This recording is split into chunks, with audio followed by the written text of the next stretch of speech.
of the things that my ancestor, who is my father, taught me was the power of being still. And I think for a period of time, a period of years, I was just on this non-stop kind of grind, and I forgot who I was in my inner core.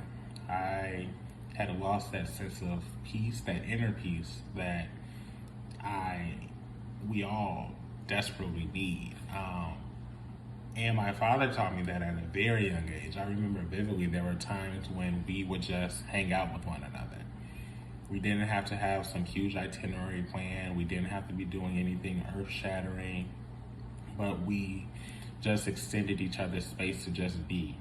And my dad was my best friend, so that was enough for me. And I think that this past year, that kind of, memory and that kind of early experience helped me remind myself of what truly matters and how all of us need that time for stillness and rejuvenation. And without it, you get burnt out. And I'm happy I'm past that stage. And I'm happy I'm in a place where I have peace and abundance. And that is what I learned from my father and my ancestor.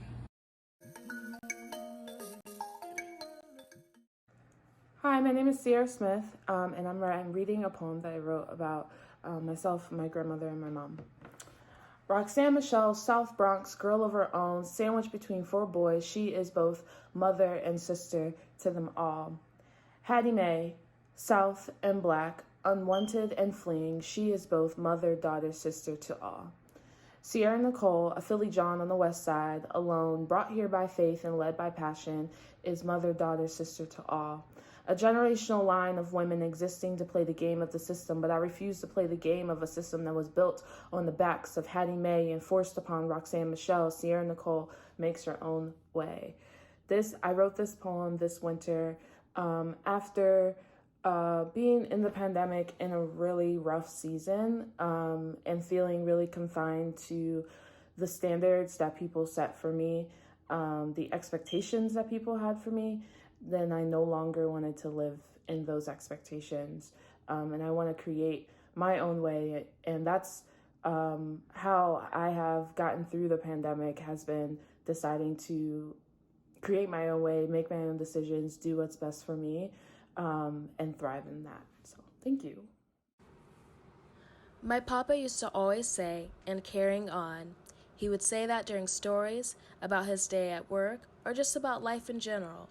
And carrying on. I did not realize it until I was a lot older how he himself always had to carry on. A South Side Chicago boy, he carried on after graduating from high school to becoming a father shortly after, then going straight into the Air Force. He carried on as a father of four, a husband for over 50 years. He carried on as an electrician, as an avid sports lover, and a book collector. He carried on as a papa who would sing and dance with all of his grandchildren, but also show them videos and photos of their elders, our family. He especially carried on when he stepped up and raised me as his own child. He taught me strength, resilience, and love. Little did I know he was giving me the tools to carry on through life even when I'm dealt a bad hand. He stepped foot into eternity in 2019, leaving a gap in my heart that no one could replace. Oh, how I dreamed to hear him say and carrying on one more time. One of the things that carried me through 2020 was my faith and holding dear to that. When I was younger, I would go visit my grandmother in the summertime, and she would take us to church on Sunday morning. Her congregation would join together and sing these beautiful hymns, and sometimes I would just stop singing and listen to the voices around me singing these songs about the glory of God, and their voices were so angelic and the harmonies were perfect, and it was truly amazing. One of my favorite songs from those visits to her church was Farther Along. While I haven't been able to visit my grandmother as frequently because of coronavirus, I still hold this song dear to me, and it reminds me of her. Whose spirit guides you? Whose presence is with you and continues to guide you? Who inspires you and keeps you grounded? And who lights your way?